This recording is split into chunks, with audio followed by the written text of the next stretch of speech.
Are you ready to embark on an imaginary journey across a vast, endless steppe, bathed in the crimson hues of sunset? A timeless adventure stretching back thousands of years, right into the heart of the early Turkic states.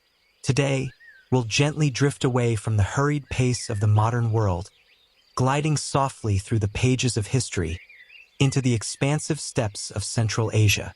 There will be no clashing of swords or the roar of great battles. Only the whispers of the wind, the faint sounds of horses' hooves, and the calm rhythm of daily life from that era will accompany us. On this journey, we'll lend an ear to the stories drifting from the smoking chimneys of the yurts and trace the path of ancient traditions. We'll imagine the tranquility a shepherd felt as he grazed his animals at dawn, the rhythmic sounds of a blacksmith hammering metal by the fire, and the tales a mother told her children in her tent. If you're ready, close your eyes and let yourself surrender to the peaceful flow of daily life in early Turkic states. Take a deep breath and begin to hear the serene whispers of history. Let's turn the dusty pages of history and travel far away from the noise and chaos of modern cities, to the vast, undulating steppes of Central Asia. The sun hasn't fully risen yet, but the reddish glow of the east has begun to gently illuminate the sky. The air still carries the coolness gathered overnight. That fresh breeze, unique to the steppe, mixed with the scent of earth and grass, fills our lungs with a deep breath. In these ancient lands, we witness one of the oldest scenes of a life cycle that has persisted for thousands of years. A Turkic encampment awakening with the first rays of dawn. In the distance, the yurts, rising as if from the earth itself, stand like small islands in the vastness of the steppe. Inside them, people who have shaken off the weariness of yesterday, preparing for a new day. The thin smoke curling from the yurt's chimney gently ascends into the still waking sky. This smoke is the first sign of a burning fire inside, a breakfast being prepared, and a family stirring. Even in these early hours of the morning, there's no rush. Everything proceeds in harmony with the slow, self-assured rhythm of the steppe. Sounds are muted, there's no haste. Only the slight stirrings of animals, a distant neigh of a horse, or the bleating of a sheep. For the shepherds, one of the day's first duties begins. Even before dawn breaks, young shepherds and experienced elders, emerging from their yurts with sleepy eyes, prepare to guide their flocks towards the pastures. Sheep, goats, horses, each one, the lifeblood of the Turkic people. Without them, survival on the steppe would be almost impossible. These animals not only provided meat and milk, but also served as clothing, shelter, and means of transport. The shepherds wrapped their woolen coats tightly to ward off the cold, their feet clad in simple leather boots. Small knives and food pouches hang from the leather belts at their waists. Their loyal sheepdogs wait ready beside them. These dogs were indispensable helpers for guarding the flock and keeping it together. They were the greatest shield against wild animals like wolves and bears of the steppe. The flocks slowly leave the encampment. Each animal's unique sound, the rustle of grazing sheep, blends with the distant wind. The shepherds, on horseback, quietly advance across the vast steppe. Their eyes are constantly on the flock, vigilant against potential dangers. But even this vigilance carries a sense of tranquility. It's a deep acceptance that comes from being a part of nature. For them, this was not just a job, but life itself. As the sun fully rises above the horizon, the golden expanse of the steppe stretches as far as the eye can see. The shepherds and their flocks become tiny specks in this immense landscape. The first rays of the day touch the dewdrops glistening on the grass, giving them diamond-like sparkle. It was in these moments that the peace of being alone with the unique beauty of the steppe permeated the soul of the people of that era. This was an ordinary morning for an early Turkic shepherd. Perhaps we are following in the footsteps of an ancestor who lived these very moments thousands of years ago. In their lives, living in harmony with nature was essential. Every morning held a promise, every day a struggle, but also a rhythm. And this rhythm was the most fundamental melody of a life that would continue for generations. As the sun illuminates the steppe and the shepherds disappear on the horizon with their flocks, a completely different rhythm of life begins inside and around the yurts. The heart of this rhythm was, without a doubt, the Turkic women. They were the pillar, the organizer, and the life-sustaining force not just of a family, but of the entire encampment and community. Survival in the harsh conditions of the steppe depended as much on the men's hunting and warrior skills as on the women's abilities and resilience. Let's imagine a day spent inside a yurt.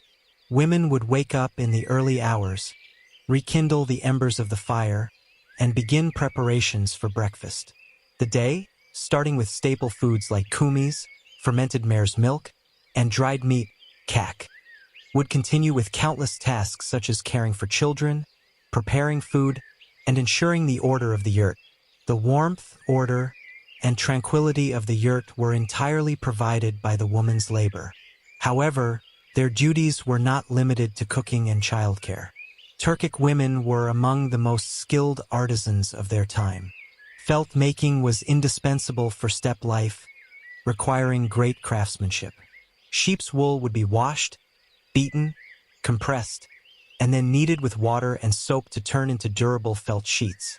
From these felts, yurt covers, clothing, boots, and various household items were made. This rhythmic and laborious process showcased the patience and dexterity of Turkic women. Weaving was another area in which women specialized. They would spin yarn from animal wool and then weave carpets, kilims, and yurt interior decorations on primitive looms. The colors and patterns used in these textiles reflected the richness of Turkic culture and belief systems. In every stitch, a family's story, a tribe's tradition was hidden. In addition to household chores, the storage and processing of food were also the responsibility of women. Hunted meats were dried, vegetables collected and prepared for winter, and dairy products turned into cheese or yogurt.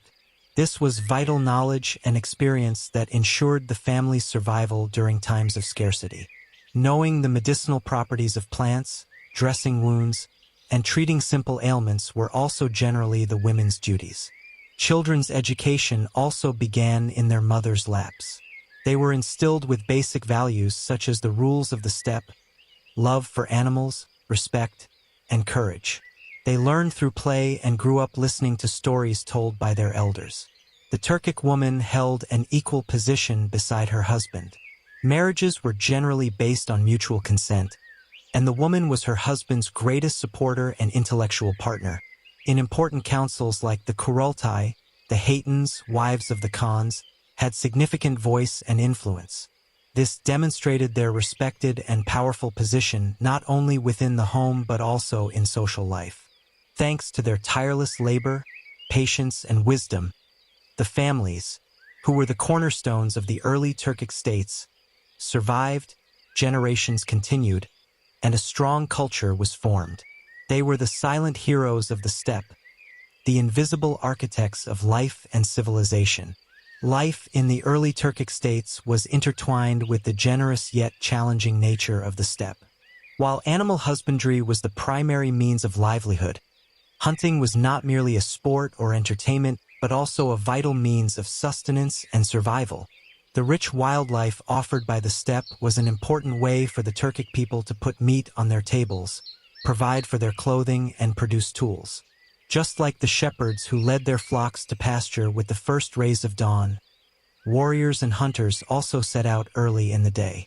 Hunting, typically done on horseback, was a testament to the Turks' superior skill in mounted archery. Speed, agility, and accuracy were vital for a successful hunt. Bows and arrows were the primary weapons for hunting. Sometimes spears and lassos were also used. Targets were usually animals like gazelles, wild sheep, deer, wild boars, and rabbits. However, sometimes they would also hunt for the furs and meat of more dangerous animals like wolves or foxes. Hunting dogs and even trained birds of prey such as eagles and falcons were also used as important aids in hunting. Especially hunts conducted with eagles showcased the deep connection the Turks had with nature and their mastery over animals. An eagle soaring in the sky, targeting its prey, and swiftly descending to the ground, was a dramatic yet natural scene of the steppe. Hunting was not merely a solitary activity but often a communal ritual. Sometimes, drive hunts were organized for larger game. In these hunts, all the men of the encampment and even women might participate, encircling a large area to drive animals to a specific point. Such hunts not only provided food, but also strengthened the unity and cooperation of the community. The meat obtained was fairly shared, furs were processed, and bones were used for making tools. No part was wasted. Every bounty of the steppe was utilized to its fullest. Dietary habits were also based on this hunting and animal husbandry culture. Meat, milk, and dairy products, especially kumis and yogurt, were staple foods for the Turkic people. This protein-heavy diet provided the necessary energy to endure the harsh conditions of the steppe. Products like dried meat, kak, and cheese were vital for food storage during long migrations and winter months. Rarely, wild herbs, roots, and fruits collected also added variety to their diet. Water sources were also crucial in determining nomadic settlements. Proximity to springs, rivers, and lakes was essential for both people and animals. These sources could also offer additional livelihoods like fishing, but the main focus was always on animals. In short, daily life in the early Turkic states was shaped by the rhythm of hunting and animal husbandry. Each day was a calm repetition of benefiting from nature's bounty and the struggle for survival. This cycle defined their identity, their skills, and their deep connection with nature. Life in the early Turkic states was not confined to a single place, as modern people are accustomed to. Their homes, the yurts, like seeds carried by the wind, would shift from season to season across the vast geography of the steppe. This was the rhythm of nomadism, a philosophy of life in harmony with nature's cycles, spanning thousands of years. Migration was not a random movement. On the contrary, it was a meticulously planned cycle determined by nature's calendar. In spring, when ice thawed and grass turned green, they would seek fresh pastures for their animals. Throughout the summer, they would stay in the most fertile grazing lands, allowing their animals to fatten and preparing for winter. In autumn, before the harsh winter winds and snow set in, they would move to more sheltered winter camps, kislak, often near valleys and forested areas. This cycle showed the Turks' deep respect for nature and their ability to live in harmony with it. When migration day arrived, the entire encampment would enter into a busy yet organized preparation. Dismantling the yurts was an act that happened in the blink of an eye. The wooden frame of the yurt would be folded, the felt covers gathered, and each part carefully packed. These light and practical structures were designed to be easily dismantled and transported. Every piece was loaded onto the encampment's pack animals, horses, camels, or oxen-drawn carts. Children and the elderly would also travel safely on the backs of these animals or in the carts. The migration columns would slowly advance along the dusty paths of the steppe, flocks in front, followed by pack animals and families. These long journeys could sometimes last for weeks. Rivers, hills, and new landscapes encountered along the way were a natural part of nomadic life. When evening fell, a halt would be made in a new location. Yurts quickly set up, a fire lit, and the weariness of a new day rested. Each new stop was a new beginning. Yurts were not only the Turkic people's shelter, but also a reflection of their cultural identity and philosophy of life. Their round and domed structures represented heaven and the cosmos. The hearth in the center of the yurt provided both warmth and served as the spiritual heart of the family. Looking up at the sky through the smoke hole was a window to feel eternity and a spiritual connection. The interior, thanks to its felt walls, remained warm in winter and cool in summer. The yurt interiors, adorned with textiles handcrafted by women, possessed a simple yet functional beauty. The yurt door always faced east, the direction where the sun rose. This was a sign of their belief in new beginnings, abundance, and light. Time spent inside the yurt strengthened the bonds between family members, becoming a center where stories were told, songs were sung, and knowledge was passed down from generation to generation. This rhythm of nomadism allowed the Turkic people to be flexible and resilient, not only physically but also spiritually. They saw themselves as part of the earth, respected the cycles of nature, and moved with it. This way of life bequeathed to them freedom, endurance, and an existence intertwined with the endless steppe. For the early Turks living on the vast steppe, the universe was a living place, full of spirits.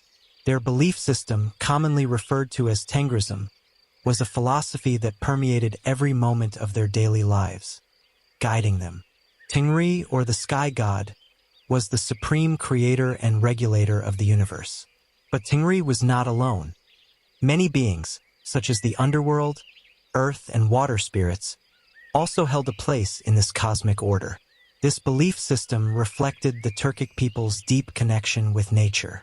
Trees, mountains, rivers, and lakes were sacred.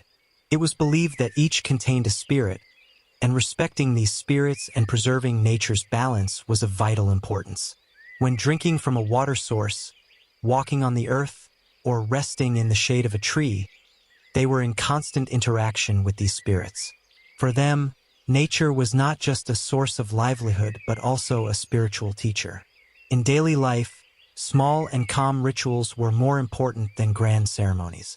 Acts such as offering thanks to the sun upon waking in the morning, asking for blessings before sending their animals to pasture, or showing respect to hunted animals upon returning from a hunt, were a natural part of life. These rituals were often performed quietly, with an inner devotion. Shamans or kams were important figures who bridged the spiritual world and humans. They would heal illnesses, prophesy the future, or ward off evil spirits. However, these roles were more about calm and wise guidance sought in times of need, rather than dramatic daily rituals. When the shaman's drum echoed in the silence of the steppe, it was a sign that a community was embarking on a spiritual quest or anticipating healing. Fire was considered highly sacred by the Turks. The hearth in the center of the yurt was used not only for warmth and cooking, but also as a place of purification and a sacred center. Newlyweds would pass through fire, and certain rituals for illnesses were performed around the fire. The gentle flame of the fire was also a source of comfort and peace. Their view of death was also a natural part of the life cycle. The dead were buried with respect, and it was believed their souls ascended to the sky, to Tengri. The baubles, stone figures, erected over graves were silent witnesses that kept the memory of the deceased alive. Tengrism also shaped the Turkic people's moral values. Honesty, courage, generosity, and hospitality were the cornerstones of this belief. Living in harmony with nature, respecting each other, and working for the good of the community were values every individual was expected to embrace.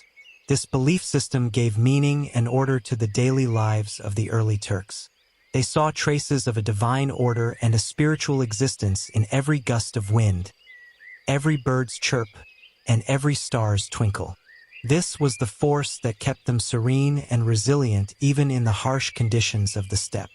In the heart of the steppe, in the shadow of the yurts, children, the future of the early Turkic states, grew up.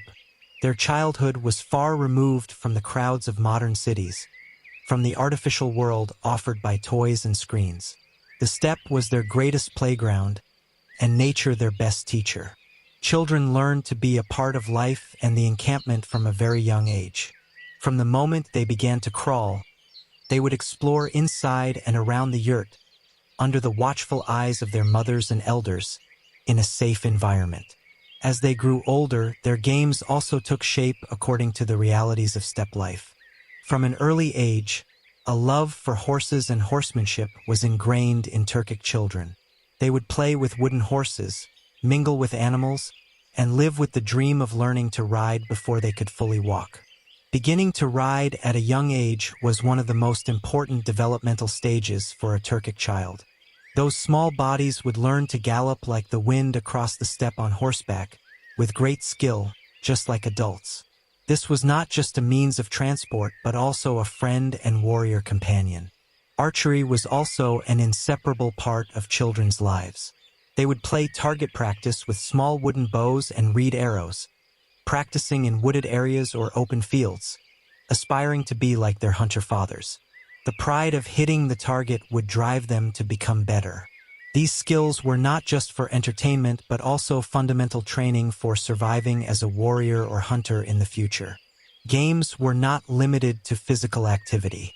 Epics, legends, and stories told by elders nourished children's imaginations, teaching them about their past and values. Evenings gathered around the fire were times for sharing these tales, commemorating heroic deeds, and receiving wise counsel. These narratives shaped their identities and kept their collective memory alive. Growing up intertwined with nature, children learned to recognize plants and animals and to read the weather. Every corner of the steppe was a textbook for them. The connection they formed with the earth, the wind, and the animals sharpened their senses and developed their ability to understand their surroundings. At the same time, girls would learn household chores alongside their mothers, beginning to master crafts like felt making and weaving at an early age. Boys would go hunting with their fathers, help care for animals, and learn to take on the responsibilities of the encampment. Every child, as a part of the community, understood their role and responsibility at an early age. Despite the harsh conditions, the children of the steppe were free-spirited and joyful individuals. Their laughter echoed around the yurts, and their games enlivened the silence of the steppe.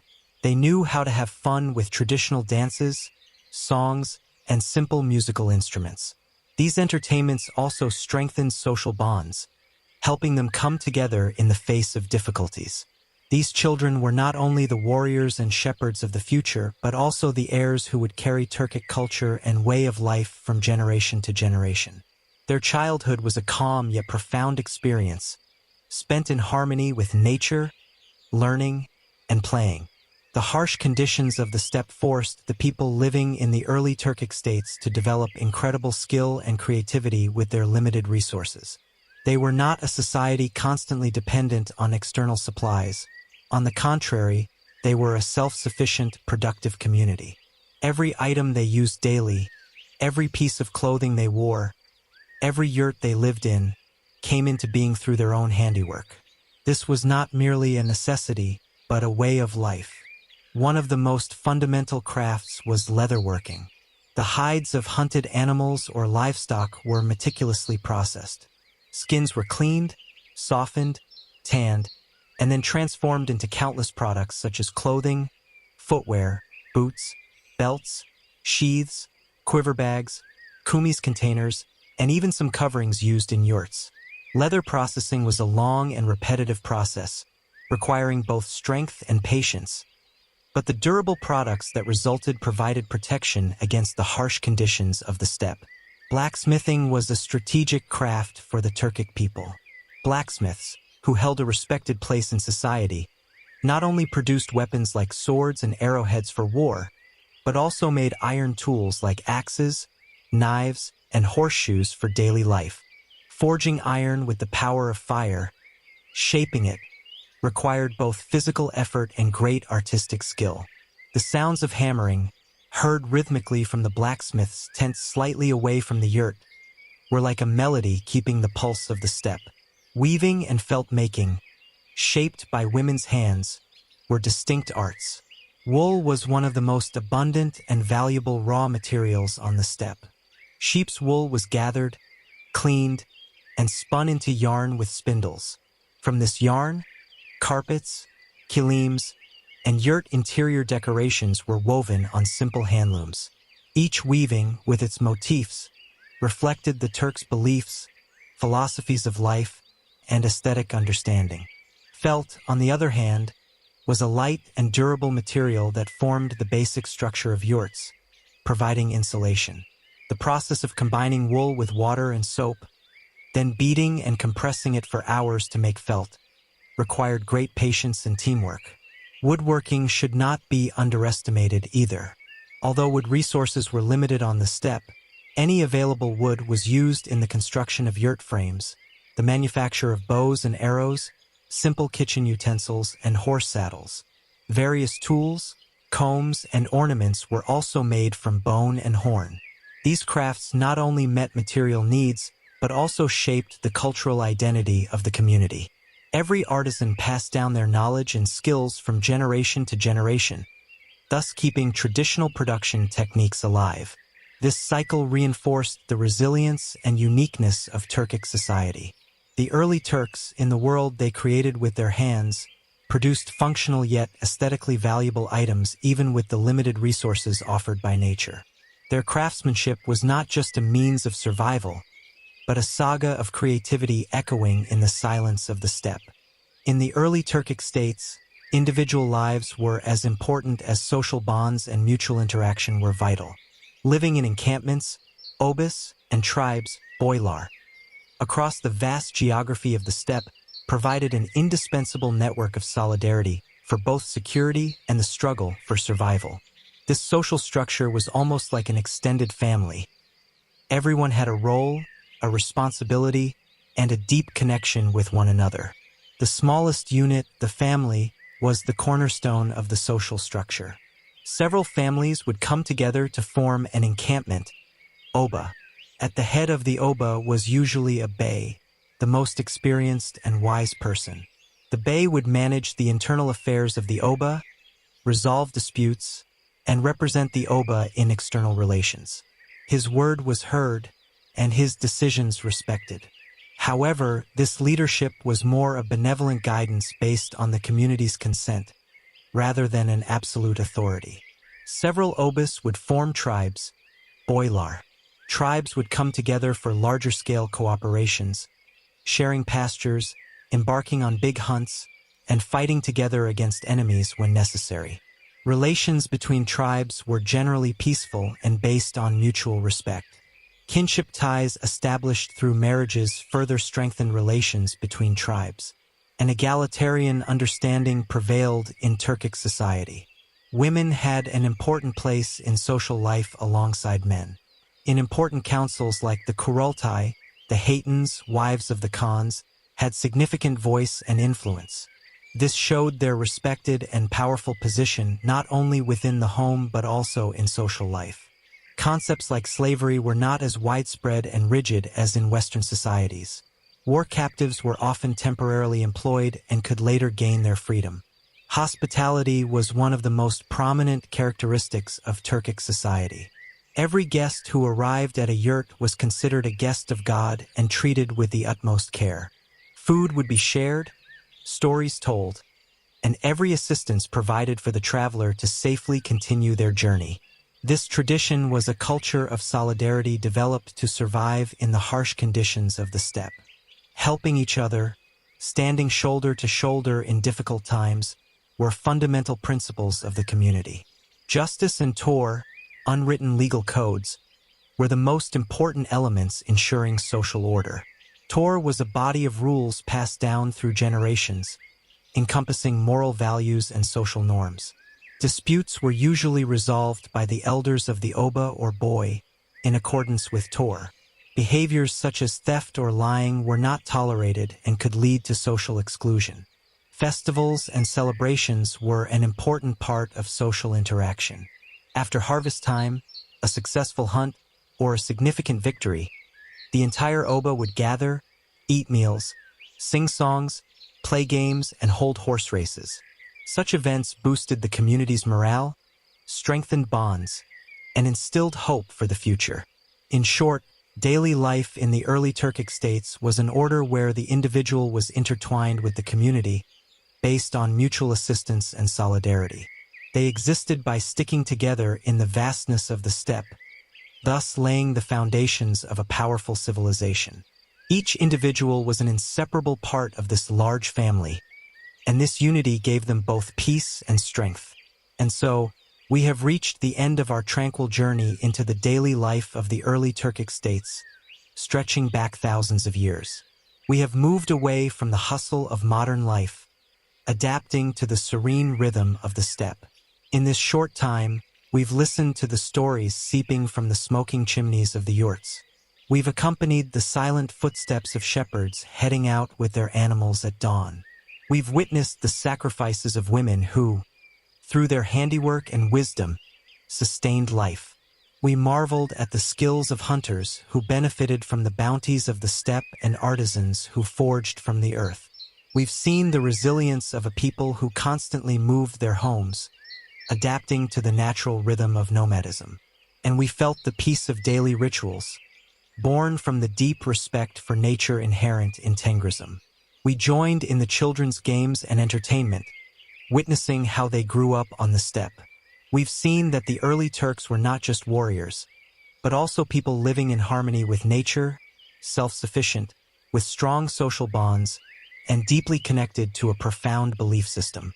Every moment of their lives was a reflection of their bond with nature, mutual assistance, and respect for Tor. We hope this historical journey has both enriched your mind with new knowledge and brought tranquility to your soul.